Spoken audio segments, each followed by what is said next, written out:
आप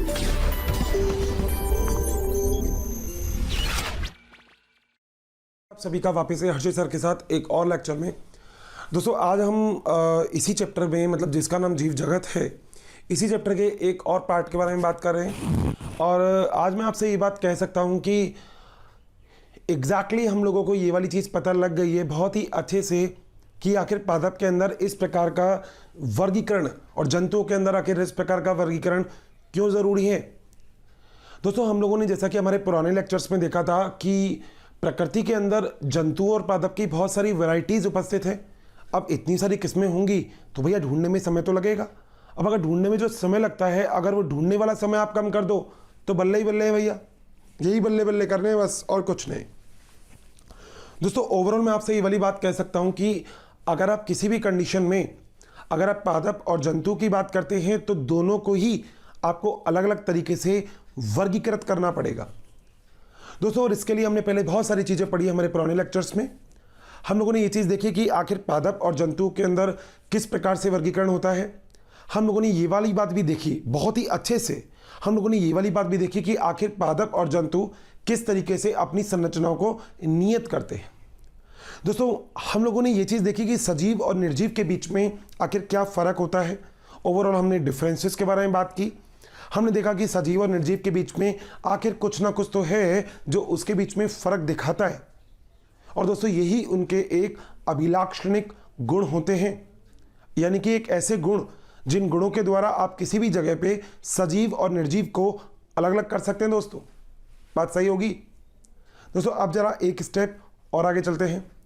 दोस्तों उसके बाद हमने ये बात की थी कि आखिर अगर हम वर्गीकरण कर लेंगे तो वर्गीकरण करने के बाद हमें बहुत ज़रूरी होगा उसका नामकरण करना, यानी कि कहीं ना कहीं क्लासिफिकेशन करने से पहले उसका नामकरण करना बहुत ही ज़्यादा ज़रूरी है दोस्तों।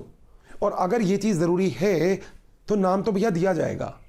कितना बुरा लगता है कोई आपको बिना नाम से बुलाए। बहुत ही परफेक्ट चीज़ है कि कोई भी बंदा अगर आपको बुलाता है तो आपके नाम से बुलाए, क्योंकि अगर वो बंदा आपको आपके नाम से बुलाता है तो अंदर से खुशी होती है। एग्जैक्टली जो घर वालों ने आपको नाम दिया उससे ही आपको बुला रहा है।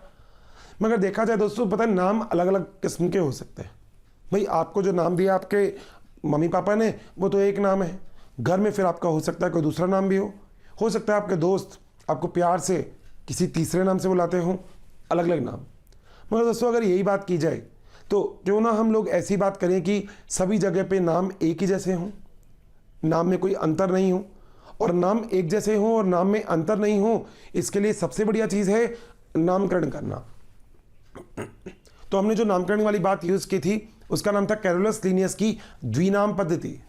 मैं थोड़ी सी बस आपको रिकॉल कर रहा हूँ कि पुरानी चीज़ें आपके दिमाग में रहे। दोस्तों कैरोलस लीनियस ने बहुत सारी चीज़ें बताई और उन्होंने ये बात कर दी कि अगर आप द्विनाम पद्धति के बारे में बात करते हैं तो उसके अंदर पहला वंश को दूसरा जाति को बताता है। वंश का पहला अक्षर बड़ा, जाति का पहला अक्षर छोटा। वंश और जाति के बीच में एक स्पेस। अगर आपके पास वैज्ञानिक का नाम भी है तो पीछे लिख दो। जिस भाषा में लिखा जाता है उसे हम लैटिन भाषा बोलते हैं। दोस्तों कई बार आपने मतलब दिमाग में आपके सवाल नहीं आया कि आखिर लैटिन भाषा, ग्रीक भाषा ये क्यों यूज में ली जाती है? क्योंकि दोस्तों याद रखिएगा लैटिन भाषा, ग्रीक भाषा ये सब मृत भाषाएं हैं। कौन सी भाषाएं? मृत। दोस्तों मृत का मतलब होता है उसके अंदर आप बदलाव नहीं कर सकते। भाई कोई भी चीज़ जीवित है तो उसके अंदर बदलाव किया जा सकता है, मगर अगर कोई भी चीज़ मृत है तो उसके अंदर बदलाव नहीं किया जा सकता। और दोस्तों ये इस प्रकार की मृत कोशिकाएं होती है जिनके अंदर बिल्कुल भी किसी भी तरीके का बदलाव किया जाना संभव नहीं है। तो तभी हम हर जगह पे लैटिन भाषा को यूज़ में लेते हैं। दोस्तों बाय हैंड हाथ से लिख दिया एज इट इज़ रहने दो, मगर अगर आपने हाथ से नहीं लिखा उसको अंडरलाइन कर दो, कर सकते हो। साइंटिस्ट का नाम आपको याद है तो पीछे लिख दो, ब्रैकेट में डाल सकते हो। ये तो बात है द्विनाम पद्धति की, और ये किसने दिया था? Carolus Linnaeus. दोस्तों मगर हम द्विनाम पद्धति के बाद एक और पद्धति के बारे में बात करते हैं। जैसे याद करिएगा हम लोगों ने 5 जगत अवधारणा भी पढ़ी थी एक बार, उसके बाद हमने 6 जगत अवधारणा भी पढ़ी। यानी कि हम लोग हमेशा अपडेशन पे चलते हैं, क्योंकि प्रकृति के ऊपर किस्म बहुत ज़्यादा है। तो बहुत ही ज़्यादा ज़रूरी ये है कि हम लोग चीज़ों को अपडेट करें। दोस्तों पहले हम 2G यूज़ में लेते थे, अब 3G, 4G, 5G चल रहा है ना। इसका मतलब हम पुरानी चीज़ों के ऊपर अगर कोई नई चीज़ बढ़िया सी आ जाती है तो हम एडप्ट कर लेते हैं। हम कहते हैं ओ माय गॉड बड़ी बढ़िया चीज़ है भैया, एडप्ट कर लो इसको। यही बात है। तो आज जो मैं आपसे बात कर रहा हूं वो क्या, वो आपसे बात कर रहा हूं जातिकरण की त्रिनाम पद्धति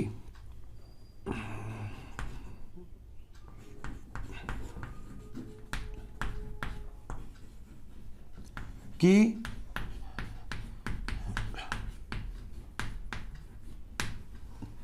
त्रिनाम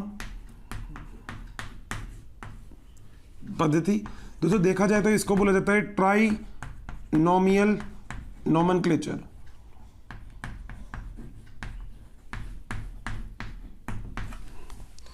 नोमेनक्लेचर तो अब आप जानते हो क्या चीज होती है ना, मेरे को बार बार बताने की जरूरत इसको नहीं है बिल्कुल भी। दोस्तों त्रिनाम जो पद्धति दी थी वो एक वैज्ञानिक थे जिनका नाम था हक्सले। तो त्रिनाम पद्धति देने वाले जो वैज्ञानिक थे उनका नाम क्या था, हक्सले। और दोस्तों इन्होंने एक बात बोली थी कि पहला शब्द तो जाति को दिखाएगा, सॉरी पहला शब्द तो वंश को दिखाएगा, दूसरा जाति को दिखाएगा, और दोस्तों तीसरा जो चीज होती है वो सब स्पीशीज यानी कि उप जाति को दिखाएगा। दोस्तों पता है ये तीसरा वर्ड मैंने क्यों लिखा, जैसे मान लीजिए अपन एक एग्जांपल लेते हैं, जैसे एग्जांपल का नाम है गोभी। अब गोभी का वैज्ञानिक नाम आप सबको पता है, नहीं पता? सही बताओ, पता तो है ना। अब ऐसा मत करो पढ़ते पढ़ते इन करियो सर रुको रुको अभी देखते, ऐसा नहीं दोस्तों। इसका नाम है ब्रासिका ओलियोरेशिया। क्या नाम है? ब्रासिका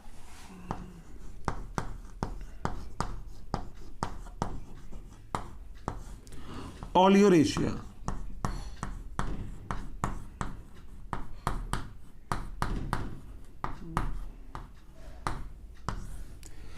तो अगर आपने वैज्ञानिक नाम लिखा है तो नीचे क्या लिख देंगे, अंडरलाइन। बात सही है दोस्तों। आप लोग पता है क्या बात बोलते हो, आप लोग बोलते हो कि कभी भी आप वैज्ञानिक नाम लिखते हो तो उसके नीचे अंडरलाइन करते हो। मैंने देखो पहला शब्द बड़ा बड़ा नहीं लिखा क्योंकि हिंदी है, हिंदी में कोई बड़ा छोटा नहीं होता, हिंदी बराबर।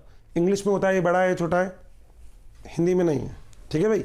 अब देखिए दोस्तों, अब असली बात क्या है, असली बात यह है कि दोस्तों प्रकृति के ऊपर मैंने आपको अभी भी बताया और हमेशा बोलता हूँ, इतनी सारी वैरायटीज उपस्थित है ना कि आप मतलब दिन भर दिन ढूंढते भी रहोगे तो ख़त्म नहीं होगी। मतलब असंख्य किस्में हैं।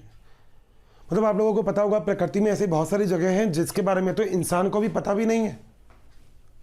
आपने सुना होगा बर्मुडा ट्रायंगल के बारे में, नाम सुना है दोस्तों? बर्मुडा ट्रायंगल क्या है? एक ऐसी जगह है जिसके बारे में अभी किसी को नॉलेज ही नहीं है। नॉलेज क्यों नहीं है?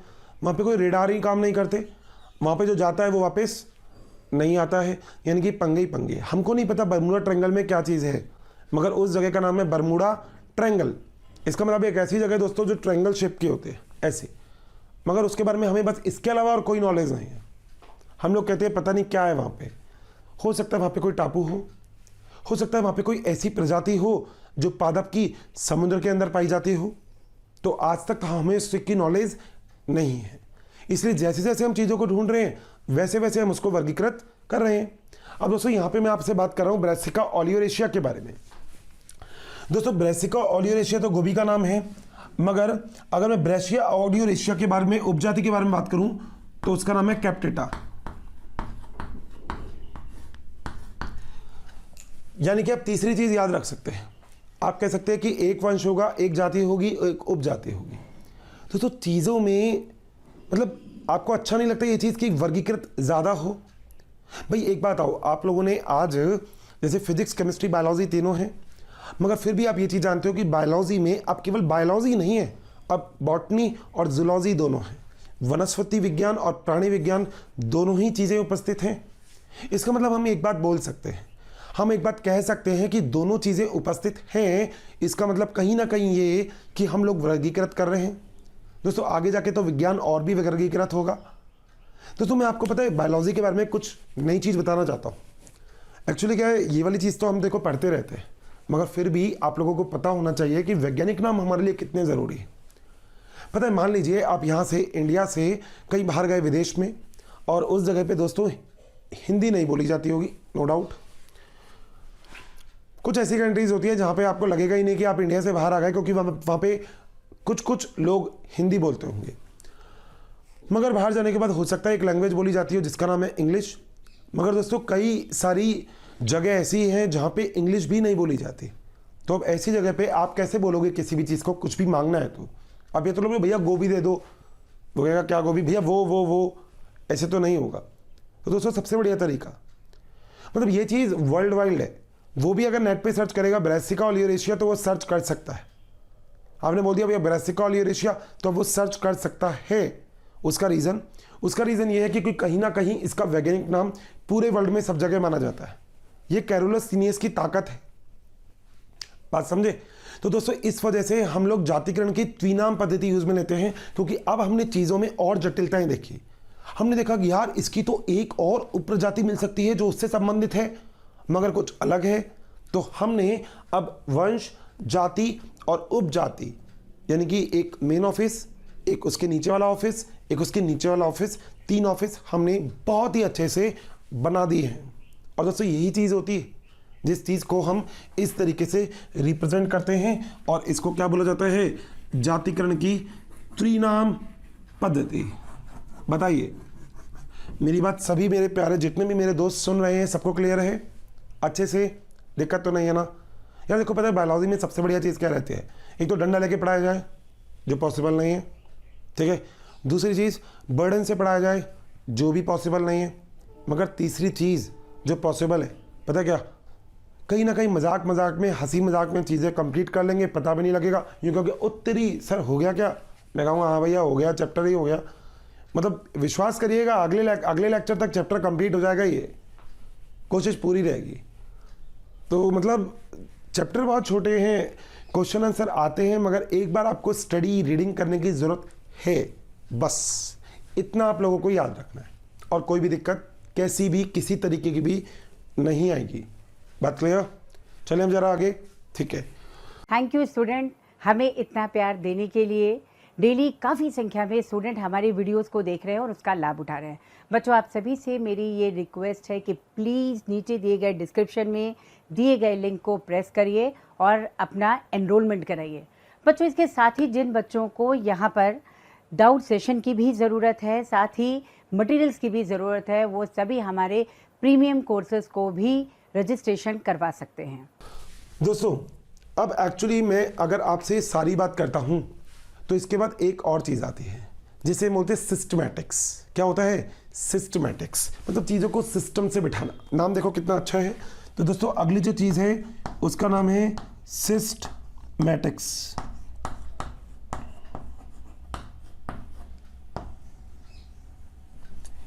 हिंदी और इंग्लिश में एक ही नाम लिख लेना इसका। जो सिस्टमैटिक जो है चीज़, ये सबसे पहले जो इसने दी थी उस वैज्ञानिक का नाम था कैरोलस लीनियस। तो सबसे पहले दोस्तों क्या लिखेंगे, इसको किसने दिया था, कैरोलस लीनियस।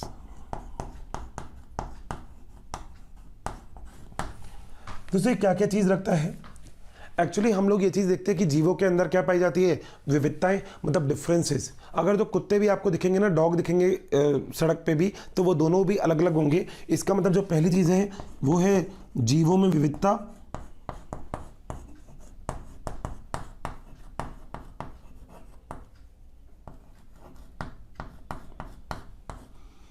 उनका विकास।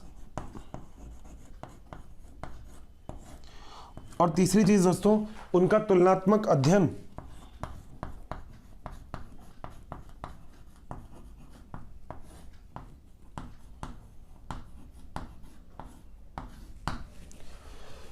दोस्तों यही तीनों चीजें हैं जिन तीनों चीजों को हम यूज में लेते हैं सिस्टमैटिक्स में। याद करिएगा मैंने आपको ये चीज बताई थी कि एक्चुअली 2 प्रकार की चीजें हैं, जिनमें एक चीज में तो आप लोग कहते हैं कि जो पुराना तरीका है जिसमें केवल बाहरी कारकों को यूज में लिया जाता है, मगर दोस्तों एक तरीका ये है जिसके अंदर आप लोग आंतरिक जो लक्षण हैं उसको भी यूज में लेते हैं।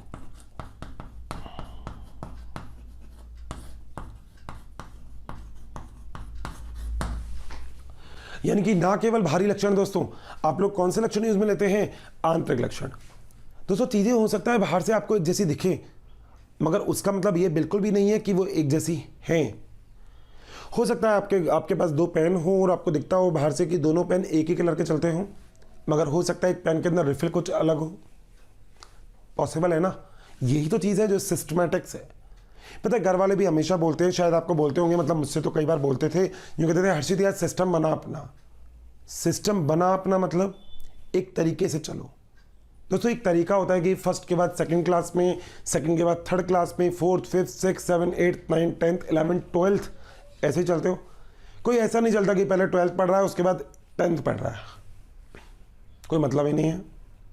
तो इसका मतलब ये है कि आप अगर किसी भी चीज़ को रैंडमली पैरामीटर पे लेके चल रहे हो तो आपको सबसे पहले एक सिस्टम बैठाना पड़ेगा, और वही सिस्टम है जो जीवों में विविधता, उनके विकास, उनका तुलनात्मक अध्ययन। दोस्तों तुलनात्मक अध्ययन थोड़ी सी अलग चीज़ नहीं है। तुलनात्मक अध्ययन का मतलब है मैं ये बोलता हूँ कि मैं भारी हूँ, मैं बोलता हूँ मैं उससे भारी हूँ, फ़र्क हो गया। मैं लंबा हूँ, मैं उससे लंबा हूँ, मैं इससे छोटा हूँ, मैं इससे तेज भागता हूँ। तो इसका मतलब जब आप किन्हीं भी दो चीज़ों के बीच में तुलना कर दोगे तो वो चीज़ क्या हो जाएगी? तुलनात्मक अध्ययन। सबसे बड़ी चीज़ कि आप सिस्टमैटिक्स के अंदर यूज में लेते हो सबसे ज़्यादा किस चीज़ को? आप लेते हो इसमें आंतरिक लक्षण, जैसे जड़ जो होता है, तना, पत्ती, इन सब के तरीकों को हम इसी पैरामीटर से डिस्कस करते हैं। तो सिस्टमैटिक्स में दोस्तों हम लोग क्या क्या चीज़ डिस्कस करते हैं, जैसे जो जड़ हो गया, तना हो गया, पत्ती हो गया, पुष्प हो गया, बीज हो गया, इन सभी के लक्षणों को यूज किया जाता है क्योंकि सभी के लक्षण अलग अलग होते हैं। मतलब आप लोगों ने देखो एक चीज़ से देखिए कि पादप के अंदर लक्षण कितने प्रकार के हो सकते हैं। एक प्रकार के लक्षण नहीं, अलग अलग तरीके के लक्षण मिल सकते हैं। आप कहते हो सर इतने प्रकार के लक्षण एक पादप में कैसे? दोस्तों क्या सभी पादप के पुष्प एक जैसे हैं? क्या बाहर से दिखने वाले पुष्प अंदर से भी सेम टू सेम होंगे? नहीं। क्या दो इंसान कभी आपने जुड़वा देखे होंगे, भाई बिल्कुल शक्ल से एक जैसे लगते हैं, आप कहते हो अबे यार 2 कॉपी है, तो मगर क्या वो 2 कॉपी है? नहीं। यही चीज़ होती है जिसे हम क्या बोलते हैं? सिस्टमैटिक्स। तो चीज़ों को सिस्टम से बैठाना, यही तो कर रहे हैं हम इस पूरे चैप्टर में। और कर क्या रहे हैं हम इस पूरे चैप्टर में? एक ही काम कर रहे हैं, हम चीज़ों को सिस्टम से बैठा रहे हैं। भैया तुम यहाँ रहो, तुम यहाँ रहो, तुम यहाँ रहो, बस दैट इज़ अ सिस्टमैटिक्स। बात सही है। चलो एक चीज़ समझा देता हूँ, मतलब आपको मज़ा आएगा। कई बार होता है इधर उधर किताबें पड़ी होती हैं, आपका सामान इधर उधर रखा होता है, घर वाले कहते हैं एक जगह पे लगा ले। इसका मतलब वो क्या चाहते हैं? सिस्टम बैठा लो अपना। रोड के ऊपर कई बार बाइक इधर उधर, व्हीकल्स इधर उधर खड़े होते हैं, गवर्नमेंट या जो भी बंदा आता है वो कहता है भैया तरीके से रख लो इसको। इसका मतलब क्या मेंटेन करता है वो? सिस्टम। तो that thing is called as a systematics. तो सिस्टमैटिक्स का मतलब चीज़ों को सिस्टम से बैठाना बहुत ही अच्छे से, जिससे उसको पहचानना, उसको बाद में ढूंढना हमें बहुत ही ज़्यादा आसान हो जाए। बात सही है? 100% मेरी बात बिल्कुल अच्छे से क्लियर जा रही है ना? ठीक है, अब आगे चलते हैं। आगे मेरे प्यारे साथियों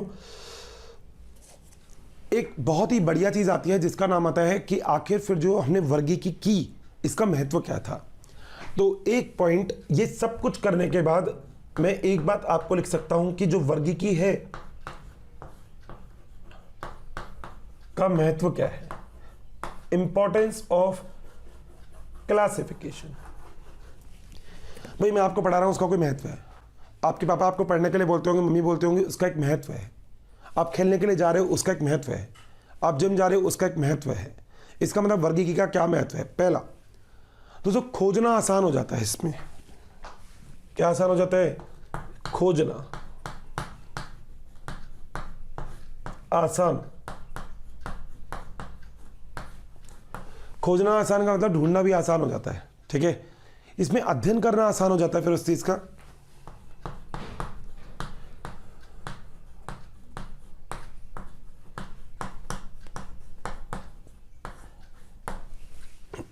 बात सही है।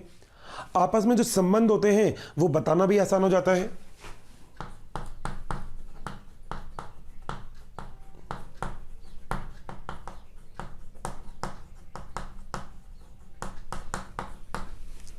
ठीक है, कहीं ना कहीं बहुत ही कम मैन पावर लगती है, यानी कि आप कह सकते हो कि बहुत ही कम मैन पावर का मतलब ये होता है ढूंढने ढांढने में चीज़ें कम लगती है। बताता हूँ मैं इसको भी, मज़ेदार चीज़ें ये।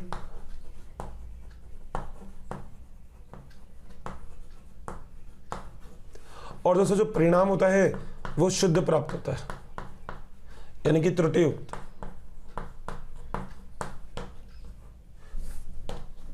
त्रुटि मुक्त।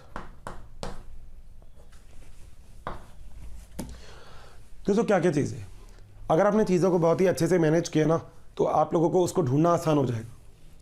अगर आपको उसको ढूंढना आसान हो गया तो कहीं ना कहीं उसका अध्ययन करना आसान हो जाएगा। भाई पढ़ लोगे, बुक मिलेगी नहीं तो पढ़ोगे कैसे, ठीक है।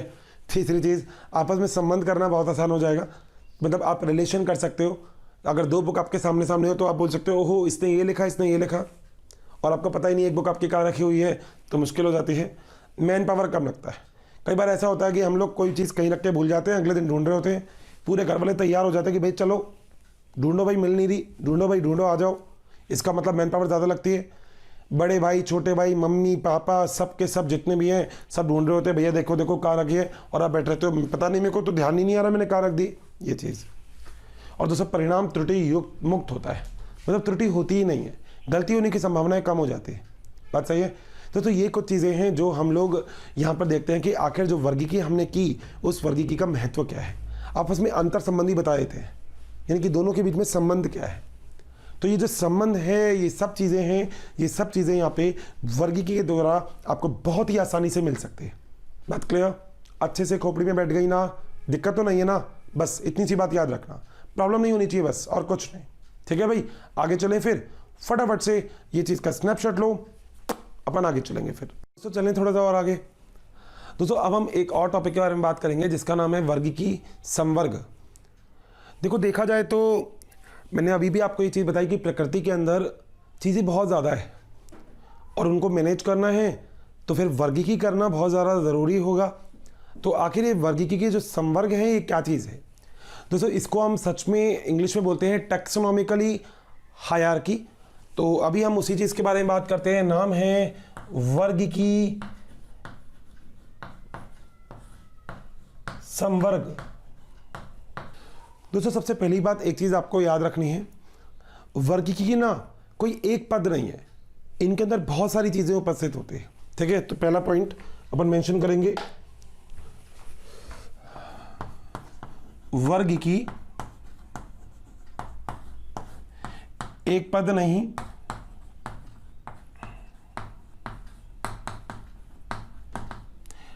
है, अपितु इसमें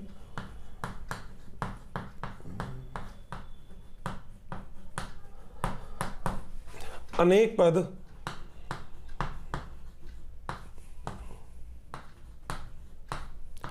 उपस्थित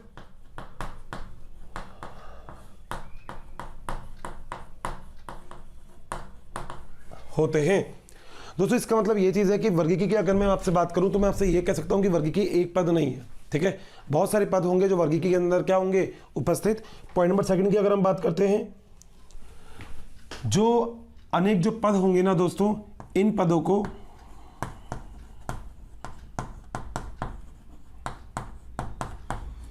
संवर्ग कहा जाता है।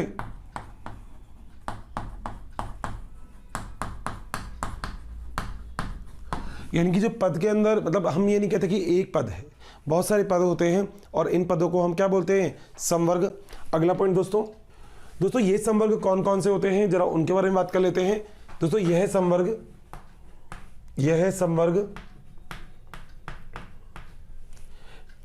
निम्नलिखित हैं।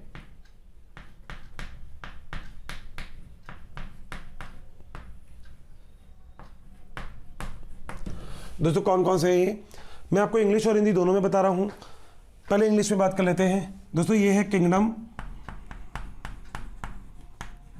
बच्चों काफ़ी संख्या में डेली हमें बहुत सारे कमेंट्स आ रहे हैं कि वी प्लीज़ इस टॉपिक पे वीडियो बनाएं, इस सब्जेक्ट पे वीडियो बनाएं।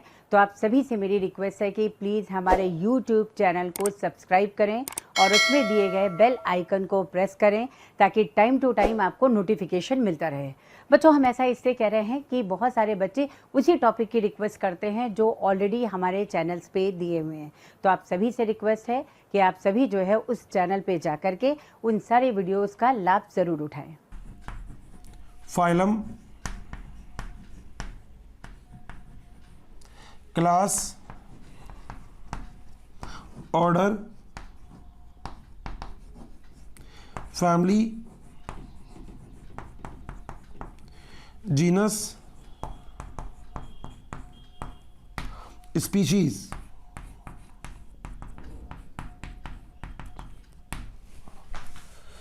हिंदी में नाम जगत, संघ, वर्ग, गण, कुल, वंश और जाति। ठीक है दोस्तों, तो ये एक टेबल के रूप में हम लोग प्रदर्शित कर सकते हैं। मान लीजिए मैंने एक टेबल आपके सामने बना दिया, ऐसे एक टेबल बना सकते हैं हम इसकी। ठीक है दोस्तों, इसमें जो भी एक इकाई पद है, ठीक है, जो भी एक इकाई पद है, इन इकाई पद को हम वर्गक या टैक्सॉन कहते हैं। तो एक पॉइंट और लिख रहा हूं, प्रत्येक इकाई पद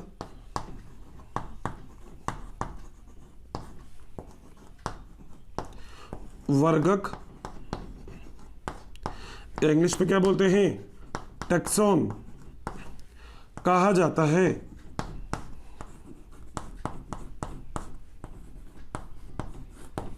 ठीक है दोस्तों, ये एज इट इज आपको याद रखना है, kingdom, phylum, class, order, family, genus और species. So as it is, जैसा मैंने आपको लिखा है एज इट इज, इसी तरीके से आपको ये पूरा का पूरा याद रखना है। सबसे पहले आएगा जगत, फिर आएगा संघ, फिर आएगा वर्ग, फिर आएगा गण, फिर आएगा कुल, फिर आएगा वंश, फिर आएगी जाति। दोस्तों एक बात याद रखिएगा, सबसे बड़ा जो होता है ना, सबसे बड़ा, अगर मैं आपको सबसे बड़े वर्गक की बात करूंगा तो वो कौन सा होता है दोस्तों, सबसे बड़ा वर्गक होता है जगत। जगत से बड़ा कोई नहीं है।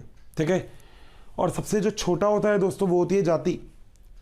मतलब आप लोग ये चीज़ कह सकते हो कि कुछ ऐसा है कि ऊपर की तरफ तो जो पेड़ है वो बहुत बड़ा है, धीरे धीरे धीरे धीरे पेड़ कुछ इस तरीके से आता है।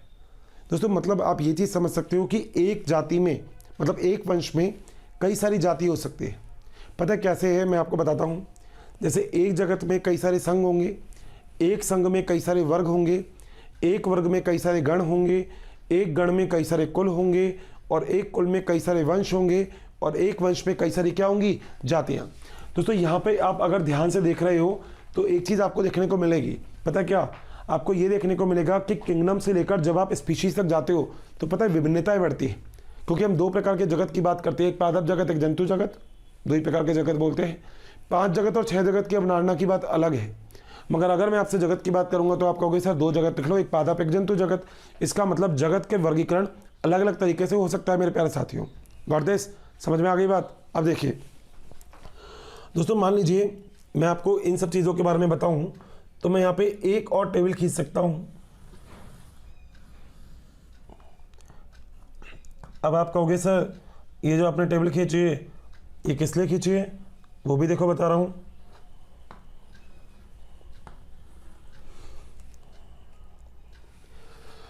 दोस्तों कुछ चीज़ें ऐसी है जिसमें वैज्ञानिकों के नाम आपको याद करने ज़रूरी हैं कि इसको किस वैज्ञानिक ने दिया। जैसे दोस्तों फाइलम की अगर मैं बात करूंगा तो ये दिया था आपको किसने, हैकल ने।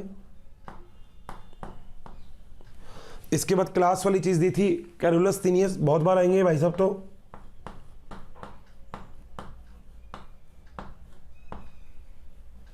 गण को भी जिन्होंने बताया था उनका नाम भी भाई साहब सेम ही है, कैरोलस लीनियस।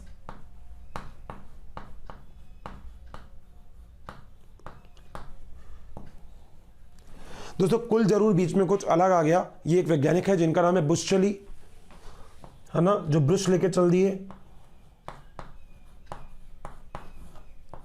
दोस्तों वंश वापस से कैरोलस लीनियस, जाति भी वही कैरोलस लीनियस।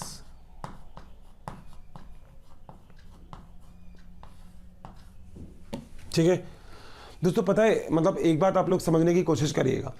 एक्चुअली इस चीज़ों में याद रखने वाली बात आपको ये है कि सब चीज़ें अलग अलग तरीके से बताई गई। पता है अब हमको ज़रूरत पड़ेगी अगर आगे तो हम उपजाति को भी लिख सकते हैं, मतलब सब स्पीशीज़ को। मैंने आपको ट्राइनोमियल नोमेनक्लेचर यानी कि त्रिजगत की जो अवधारणा थी नामकरण की, उसके अंदर भी आपको यही बात बताई।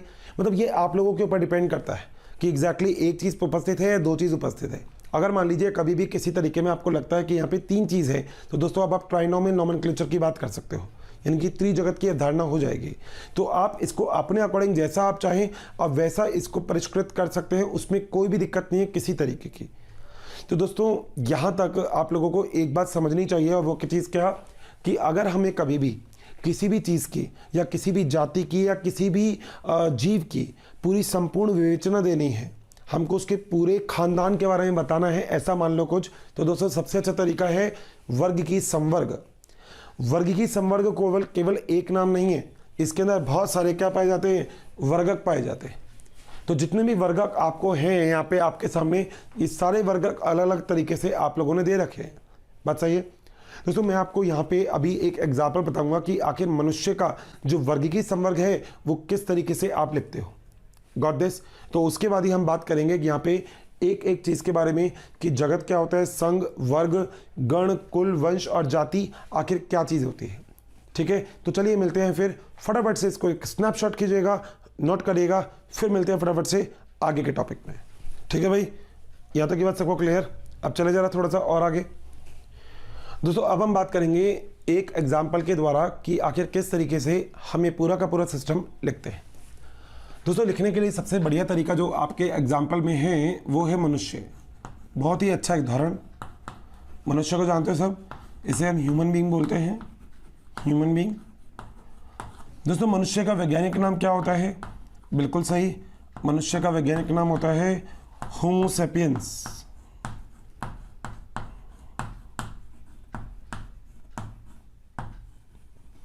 क्योंकि वैज्ञानिक नाम है तो नीचे अंडरलाइन कर दो, बात सही है। अब मैं आपको बताना चाहता हूं कि आखिर इसके अंदर आप लोग मनुष्य का वर्गीकरण किस तरीके से याद रखेंगे। दोस्तों मैं इसी टेबल को थोड़ा सा और आगे बता देता हूं। देखो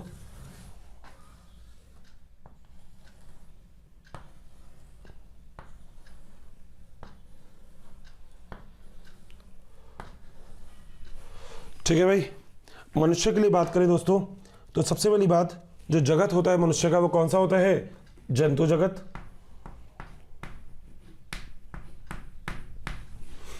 दोस्तों हम जिस संघ के अंदर आते हैं, याद रखिएगा दो चीज़ लिखी जाती है कई बार। एक तो लिखा जाता है संघ मतलब फाइलम, कई बार इस चीज़ को लिखा जाता है डिवीज़न। तो अगर आप कभी भी डिवीज़न लिखते हैं तो वो पादप के केस में, अगर आपको मान लो यहाँ पे जंतु जगत नहीं है पादप जगत है, तो फाइलम की जगह बस एक ही बदलाव करना है आपको, क्या, डिवीज़न। ठीक है, विभाग के अंदर आप उसको बांट दोगे। अगला चलते हैं दोस्तों, यहाँ पे संघ कौन सा है हमारा, कॉर्डेटा। ठीक है भैया, आगे चलते हैं दोस्तों, वर्ग के बारे में बात करते हैं। वर्ग कौन सा है दोस्तों, मैमल्स ही तो हैं, मतलब मैमेलिया।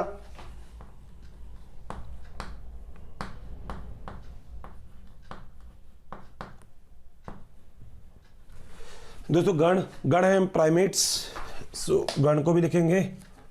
गण क्या है हमारा, प्राइमेट्स।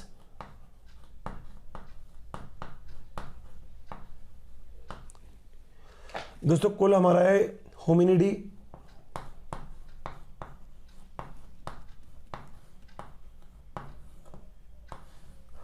वंश हमारा होमो जाति सेपियंस।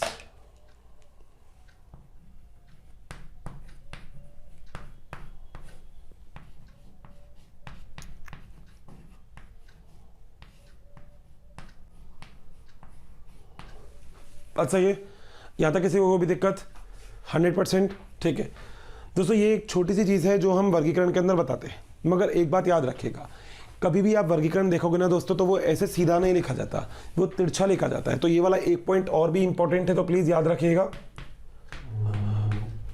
वर्गीकरण, ये जो वर्गीकी होती है उसे तिरछा लिखते हैं।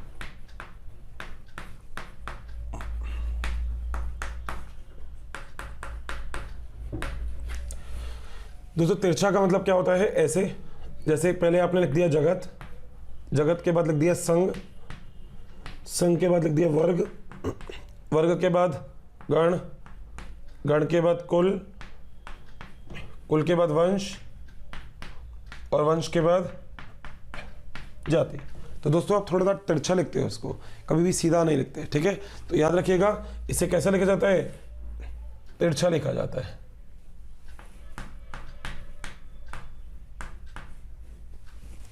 बताइए यहाँ तक कोई दिक्कत, इजी है ना। बस थोड़ा सा देखो समझने में बस हल्का फुल्का सा है, बाकी सब कुछ बहुत ईजी है। चलिए अब जरा शुरू करते हैं। दोस्तों सबसे पहले मैं बात करूंगा जाति से। आखिर जाति क्या चीज़ है? सबसे इंपॉर्टेंट चीज़ है जाति, तो प्लीज़ इसको आप भी इंपॉर्टेंट मार्क करिएगा, जाति। दोस्तों जाति को सबसे अच्छा परिभाषित करने का जो श्रेय है वो जिस वैज्ञानिक को जाता है उसका नाम है जॉन रे।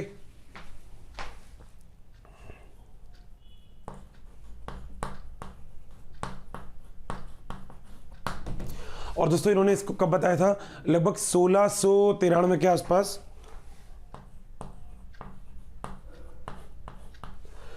दोस्तों जाति के को अच्छे से बताने के लिए इन्होंने जिस चीज के ऊपर ज्यादा जोर या ज्यादा बल दिया वो चीज क्या थी? दोस्तों वो चीज थी संतानोत्पत्ति, यानी कि संतान किस तरीके से उत्पन्न हो रही है, इसलिए बहुत माना गया है ये। तो एक पॉइंट लिख देंगे, संतानोत्पत्ति पर निर्भर।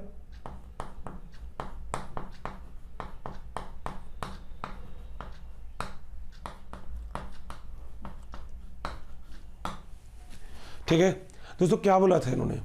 इन्होंने बोला जाति पता है क्या होती है? वे सभी जंतु जिनकी उत्पत्ति एक ही प्रकार से के जनक से हुई है वो जाति है। ठीक है, तो क्या बोला था इन्होंने? वे सभी जंतु जिनकी उत्पत्ति। बच्चों अगर आपको हमारे वीडियोस पसंद आए हैं तो इसे लाइक शेयर करना ना भूलें ताकि ये वीडियो सभी ज़रूरतमंद बच्चों तक पहुंच सके। बच्चों आपके इतने अपार स्नेह के कारण हमारी पूरी मोशन टीम इतनी ज़्यादा मोटिवेटेड है और बेस्ट कंटेंट आपको उपलब्ध कराने के लिए हम सभी तत्पर हैं। एक ही प्रकार के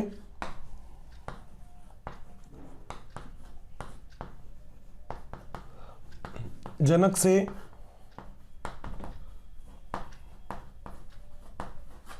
हुई है। तो दोस्तों वो सभी जंतु जिनकी उत्पत्ति एक ही प्रकार के जनक से हुई है, ऐसी चीज को इन्होंने क्या बोल दिया था? जाति। दोस्तों जाति के लिए एक्चुअली देखा जाए तो बहुत सारे अलग अलग प्रकार की विवेचनाएं भी दी गई, बहुत सारे अलग अलग तरीके की।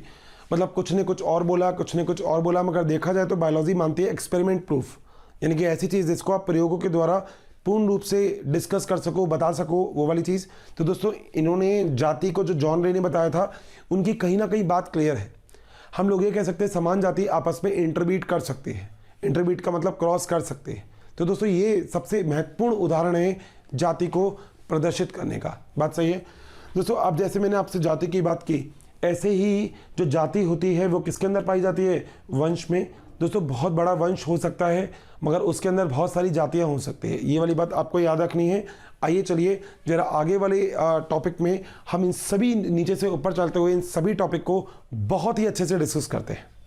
दोस्तों चले फिर आगे चलें। अब आगे जो दोस्तों बात आती है वो आती है वंश की। ठीक है, अब हम दोस्तों दूसरी चीज की बात करते हैं जिसका नाम है वंश।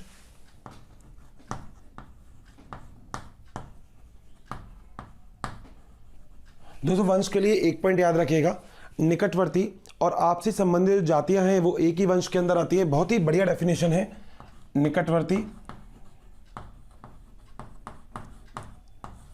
व आपसी संबंधित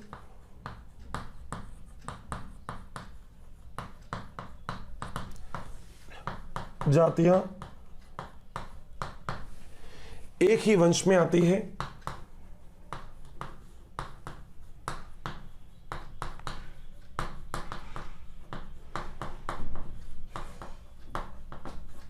दोस्तों पता है सबसे अच्छा उदाहरण क्या है?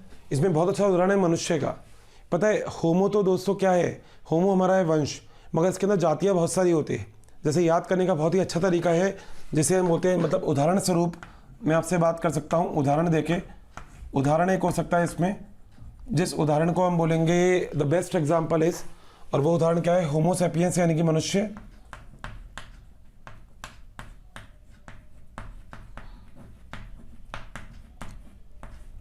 मगर दोस्तों आपको पता है होमो सैपियंस के अलावा होमो इरेक्टस भी हो सकता है। ठीक है, होमो हिरबिलिस भी हो सकता है। यानी कि देखा जाए तो देखो वंश सेम है मगर जातियां अलग अलग है। होमो इरेक्टस क्योंकि वैज्ञानिक नाम है इसलिए इनको क्या कर दो? अंडरलाइन। ठीक है, होमो हिरबिलिस भी हो सकता है। मतलब देखा जाए तो आप ये चीज़ देख सकते हो कि जो वंश है वो एक ही है मगर जो जाति है वो क्या है? अलग अलग है। ठीक है, बहुत ही मतलब ज़्यादा टिपिकल चीज़ नहीं है ये, बस थोड़ा सा समझेंगे तो समझ में आ जाएगा। मैं दोस्तों मैं एक एग्जांपल आपके सामने और रख रहा हूँ। दोस्तों आपको शेर चीता अलग अलग लगता है, शेर और चीता अलग अलग प्रदर्शित होता है, परंतु मैं अगर शेर और चीते की बात करूं तो दोस्तों इसको हम एक ही चीज वंश में रख सकते हैं, जिसे हम बोलते हैं पैंथेरा।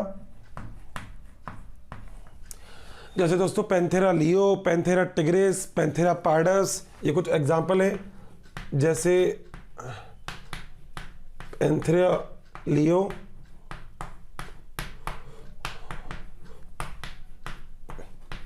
पैंथेरा टिग्रिस,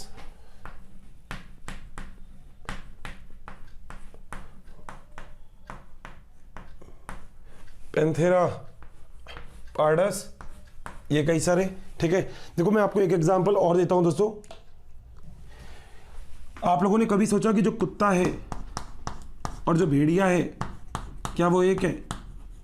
नहीं लगते ना, मगर दोस्तों इन दोनों का वंश एक ही है। दोनों किससे आते हैं?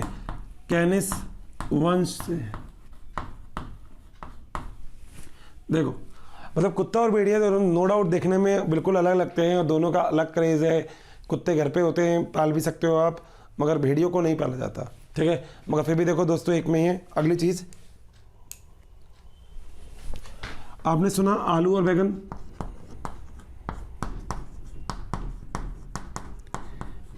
देखने में लगता है अलग अलग, मगर एक ही वंश से आते हैं, जिसका नाम है सोलेनम।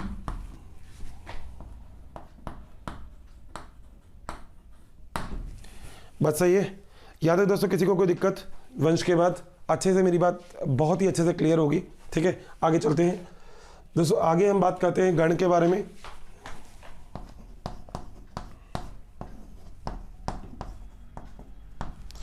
दोस्तों गण का मतलब क्या होता है? जब हम समान लक्षण रखने वालों को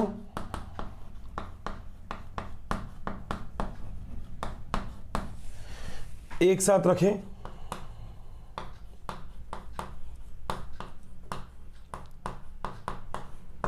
ठीक है, जैसे दोस्तों एक उदाहरण याद कर सकते हैं आप। जैसे फैलिडी होता है ना, फैलिडी व कैनेडी, ये दोनों जो गण हैं, दोनों को कौन से गण में रखा गया है?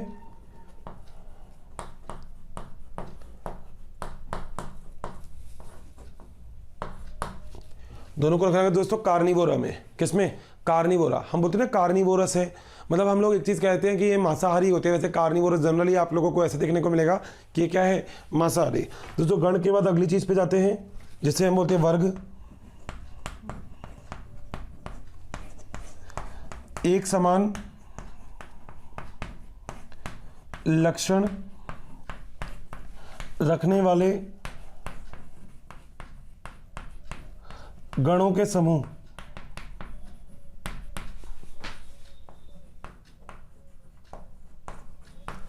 जैसे बहुत ही बढ़िया एग्जांपल, आपको पता है गाय, कुत्ता, घोड़ा, गधा, इन सबको एक ही के अंदर रखा है मैमेलिया में। उदाहरण जैसे गाय, कुत्ता, सभी को स्तनधारी में रखा है। स्तनधारी का मतलब क्या होता है? मैमेलिया या मैमल्स।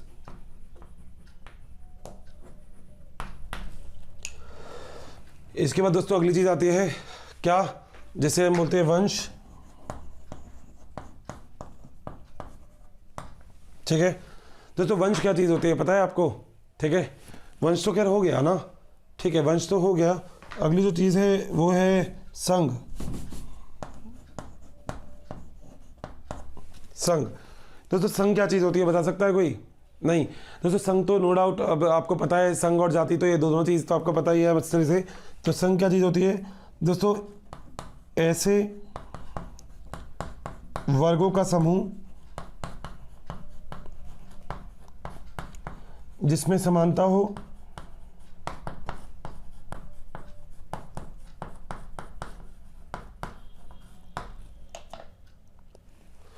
ठीक है दोस्तों। दोस्तों एक मतलब बहुत ही बड़ी चीज़ रह गई और जिसका नाम था कुल। तो आप कहो तो मैं जो वंश किया था ना, तो यहीं पे ही एक्स्ट्रा ऐड कर देता हूँ दोस्तों। आप लोग प्लीज़ इसे ऐड कर लीजिएगा वंश के बाद, तो बीच में मेरे पास जगह नहीं है। यहाँ पे अगर आप कहो तो मैं ऐड कर देता हूँ एक चीज़ जिसका नाम है कुल। समान लक्षण रखने वाले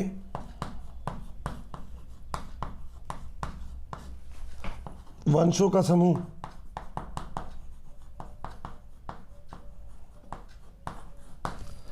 ठीक है दोस्तों, जैसे आपको पता है ना, जैसे कुत्ते को और इनको हम किस में रखते हैं, फेलिडी में। ठीक है, तो सेम कंडीशन है। तो याद रखिएगा, पहले तो आपको क्या करना है, वंश। वंश के बाद आपको क्या करना है, वंश के बाद अगला आपको करना है दोस्तों कुल। कुल, कुल के बाद आपको करना है गण, गण के बाद वर्ग, वर्ग के बाद क्या करना है, संघ। बात क्लियर अच्छे से? तो ओवरऑल आप इन सभी चीज़ों को बहुत ही अच्छे से डिटेल कर सकते हैं। ओवरऑल देखो, आपको बस एक चीज़ याद रखनी है, वो क्या कि दोस्तों एक जगत जो होता है, उस जगत के अंदर कई सारे मतलब किंगडम के अंदर कई सारे फाइलम आ सकते हैं। एक फाइलम के अंदर कई सारे क्लासेस आ सकते हैं। तो इस तरीके से बढ़ता है, यानी कि सबसे ज़्यादा संख्या जिसकी होगी दोस्तों, वो किसकी होगी, स्पीशीज़ की, जाति की बहुत ज़्यादा संख्या होगी, और उपजाति तो उससे भी ज़्यादा होगी। तो कहीं ना कहीं हम इस तरीके से एक वर्गीकरण का बहुत ही अच्छे तरीके से अध्ययन कर सकते हैं। दोस्तों देखो, यहाँ पर जो बात समझने वाली है वो बात क्या है, वो बात ये है कि आप जब ऊपर से नीचे, मतलब मैं अभी आपको अलग तरीके से बोल रहा हूँ, अगर आप ऊपर किंगडम से लेकर नीचे तक आओगे तो दोस्तों आप देखोगे कि फैलाव बढ़ रहा है। मगर जब आप नीचे से ऊपर की तरफ आओगे तो आप देखोगे ये कुछ ऐसे तिकोना शेप में हो जाता है। मतलब ये बहुत ही अलग चीज़ है समझने के हिसाब से। सो आप लोग ये दोनों चीज़ें बहुत ही अच्छे से दिमाग में भी रख सकते हैं और याद भी रख सकते हैं कि आखिर किस तरीके से इनका बहुत ही अच्छे तरीके से वर्गीकरण किया जा सकता है। Got this? समझ में आ गई? तो अब हम बात करेंगे एनसीईआरटी में दिए हुए कुछ एग्जाम्पल्स के बारे में कि आखिर वो एग्जाम्पल्स क्या हैं। तो उन एग्जाम्पल्स को देखने के बाद लगभग ये सब चीज़ें आपको बहुत ही अच्छे से समझ में आ जाएंगी। तो दोस्तों सामने बनाई हुई टेबल आपको अच्छे से दिख रही होगी, और ये टेबल मैंने स्पेशल रूप से आपके लिए तैयार की है कि इस टेबल के द्वारा बहुत सारी चीज़ें आसानी से समझ लो और मैं आपको चीज़ों को एक्सप्लेन भी कर पाऊँ। दोस्तों मैंने यहाँ पे वर्गीकृत संवर्ग में कुछ जीवों के एग्जाम्पल रखे हैं, और इनमें से मतलब ऐसे बहुत सारे, दो एग्जाम्पल तो ऐसे हैं जो आप लोग 11th में ही पढ़ोगे और 12th में ही पढ़ोगे। ठीक है, और उन एग्जाम्पल्स में मानव और घरेलू मक्खी, ये दो तो इंपॉर्टेंट है, और नो डाउट गेहूँ भी आप लोग पढ़ ही लेते हो। दोस्तों यहाँ पे मैंने जो ब्लॉक बनाए हैं वो किस किस चीज़ के हैं, सामान्य नाम है, उसके आगे जैविक नाम, उसके आगे वंश, कुल, गण, वर्ग और संघ के बारे में हम लोगों ने बात की है। ठीक है दोस्तों, जगत के बारे में तो देखो, इससे पहले लेक्चर में मैंने आपको संघ तक ही लिखवाया, उसके बाद जगत नहीं लिखवाया, क्योंकि आप लोगों को पता होना चाहिए। जगत तो आप पादप और जंतु जगत की बात कर सकते हो, अगर आप 5 जगत की अवधारणा की बात करो तो बात अलग है। ठीक है, आप लोगों ने पढ़ा होगा 5 जगत अवधारणा R.H. विटेकर द्वारा दी गई थी, जिसके अंदर था मोनेरा, प्रोटिस्टा, प्लांटी, फंजाई और एनिमेलिया। सो अभी हम यहाँ पे पादप और जंतु जगत के बारे में बेसिक रूप से बात करेंगे। आगे आ जाइएगा। दोस्तों सामान्य नाम क्या है, मानव, आप बोलते हो मानव हो। वैज्ञानिक नाम क्या है इसका, होमोसेपियंस। दोस्तों अंडरलाइन कर रहा है क्योंकि कैरोलस लीनियस ने बोला था अगर हाथ से लिखो तो उसको अंडरलाइन कर दो। ठीक है, वंश क्या है, होमो। दोस्तों कुल है होमिनिडी, ये मैं आपको पहले ही लिखवा चुका हूँ। गण इसका है प्राइमेट्स, वर्ग है मेमेलिया और संघ है कॉर्डेटा। आप लोगों को पता होगा कॉर्डेटा और नॉन कॉर्डेटा। ठीक है, मतलब स्पाइनल कॉर्ड जो आपको पता है बिल्कुल, उसके आधार पर आप लोग बांट देते हो। जूलॉजी के अंदर आप लोगों ने पढ़ा होगा। आम का दोस्तों नाम ले तो मैंजीफेरा इंडिका। दोस्तों आम की बहुत सारी वैरायटीज़, बहुत सारी किस्में उपस्थित है। कभी मार्केट के अंदर जाना तो आम की वैरायटीज़ कैसे है, कोई लंगड़ा है, कोई हापूस है, पता नहीं कौन कौन से देखे भी होंगे आपने। इतनी सारी वैरायटीज़ रहती है, मुझे तो कभी कभी लगता है यार इतनी सारी वैरायटीज़ कैसे है, कोई लंगड़ा है, कोई दशहरी है, सुना है आपने। तो यानी कि आम की कितनी सारी वैरायटीज़ आपको लोगों को मिल जाती है। वंश इसका मैंजीफेरा, कुल है NRDAC, गण है इसका स्पेंडेल्स, वर्ग है इसका डाइकॉट। दोस्तों डाइकॉट और मोनोकॉट का अंतर आप लोग जानते हो, जिसमें 2 कॉटिलिडॉन होंगे वो होगा डाइकॉट, जिसमें 1 कॉटिलिडॉन होगा वो होगा मोनोकॉट। अगर मैं आपको ऐसे बनाता हूँ तो दोस्तों ये है डाइकॉट, 2 कॉटिलिडॉन या 2 बीजपत्र हैं। अगर मैं ऐसे बनाता हूँ तो ये है मोनोकॉट, क्योंकि इसके अंदर एक ही बीजपत्र है। बात सही है? आगे आओ, गेहूँ। मैंने एक एग्जाम्पल आपको डाइकॉट का ले लिया, एक एग्जाम्पल आपको मोनोकॉट का ले लिया। गेहूँ, गेहूँ का ट्रिकम एस्टिवम साइंटिफिक नेम है, वंश इसका ट्रिकम है, नो डाउट जो कुल है वो है पोएसी, गण है पोएल्स, वर्ग है मोनोकॉट और संघ एंजियोस्पर्म। याद होगा आपको जिम्नोस्पर्म, एंजियोस्पर्म। वैसे पादप जगत के अंदर हम ये चीज़ें बहुत ही अच्छे और बहुत ही डिटेल से पढ़ते हैं, आप लोगों को मज़ा आएगा उसमें भी। अगली चीज़ दोस्तों, घरेलू मक्खी मस्का डोमेस्टिका, जो आपके घर के अंदर मक्खी घूमती है उसकी बात कर रहा हूँ मैं। इसकी मस्का लगा लेती है तो इसका नाम जो वंश है वो है मस्का। अगली चीज़ दोस्तों, जो कुल है वो है म्यूसिडी। अगली बात, गण जो है वो डिप्टेरा है, वर्ग है इंसेक्टा, और जो संघ है वो क्या है, ऑर्थोपोडा। दोस्तों आपने ये संघ बहुत सारी चीज़ें सुनी होंगी, जैसे Protozoa, Porifera, Coelenterata, Arthropoda, Mollusca, Echinodermata, Platyhelminthes, Aschelminthes, Annelida, बहुत सारी चीज़ें आपने सुनी होगी। ये सब के सब दोस्तों आप लोग पढ़ोगे अपने जूलॉजी के एक चैप्टर में, जो जंतु जगत है और पादप जगत के अंदर, इसके बारे में बहुत ही डिटेल से हम लोगों ने वर्णन किया है, बहुत ही डिटेल से। मज़ा आएगा मतलब उन चैप्टर को भी पढ़ने में, ठीक है। आपने पढ़ भी लिया हो तो भी मज़ा आया होगा, अब आप आगे पढ़ोगे तो और मज़ा आने वाला है उसमें। तो दोस्तों ये छोटी सी बात है आपके वर्गीकृत संवर्ग के बारे में, क्या कि किस तरीके से हम लोग वर्गीकरण करने का सोच सकते हैं और इससे क्या क्या फ़ायदे हैं। भाई प्रॉफिट ही प्रॉफिट है। प्रॉफिट ये है, समय बच रहा है भाई, टाइम है ही नहीं किसी के पास, तो टाइम प्रीशियस है। टाइम बचाओ, मस्त रहो। तो टाइम बचाओ यहाँ पे बस, और कुछ काम आपको नहीं करना है। Got this? समझ में आ गई मेरी बात अच्छे से? डन? क्लियर? चलिए, तो दोस्तों यहाँ तक की बात है। अब जरा मिलते हैं अपने अगले लेक्चर में, और होपफुली उस लेक्चर के अंदर आपको जो भी चीज़ बताई जाएगी वो अब क्वाइट इंटरेस्टिंग होगी, बहुत ही ज़्यादा मज़ेदार। मज़ेदार तो देखो आपका और मेरा साथ है बस, और कुछ नहीं। तो बस पढ़ते रहेंगे, मुस्कुराते रहेंगे, हंसते रहेंगे और चलते रहेंगे आगे से आगे एक एक चैप्टर को लेके, ठीक है। चले दोस्तों, मिलते हैं फिर, मुलाकात करते हैं अपने अगले लेक्चर में। Thank you so much. बच्चों अगर आपको मेरी वीडियोस पसंद आई है तो बाकी के कंटेंट के लिए इस नंबर पे कॉल करें 180021217999। Thank you.